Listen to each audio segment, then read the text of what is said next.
Hindi nyo alam. Okay. So, ibig sabihin, hindi nyo ginagawa itong pamimeke. Hindi po, Your Honor. Okay. Hindi nyo ginagawa. Mr. Chairman, dun po sa mga isiniwalat nyo, Mr. Chairman, dito sa Senado, ang dami pong kasinungalingan at pamimeke. No? Pakita lang natin yung history ng pamimeke ng public documents nitong dalawang ito, Mr. Chairman. Nameke din po sila ng driver's license para lamang makapaglaro sa casino.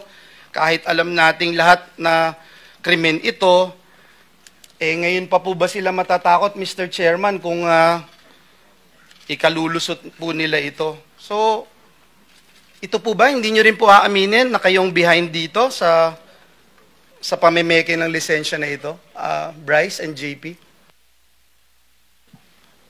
Your Honor, wala po akong nahawakang ganyang klase ng ID po.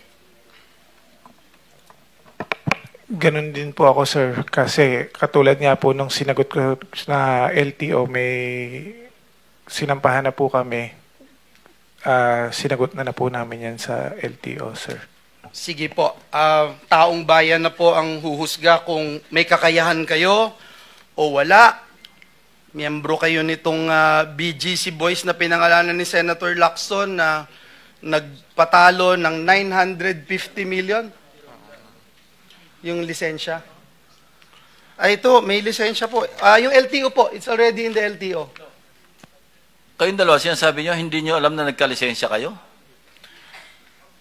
Ako po hindi po, Your Honor.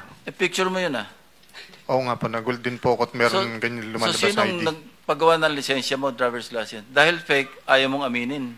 Hindi po. Yan ba yung legislative immunity na hiningi ninyo? Your Honor, hindi po talaga ako nagpagawa ng ganyang ID. O sino Hindi po nagpagawa? Paano nagkaroon ng lisensya sa pangalan mo na fake? Dahil ang LTO sumulat na sa amin. Apo. Sinasabi nila, fake yung lisensya ninyo.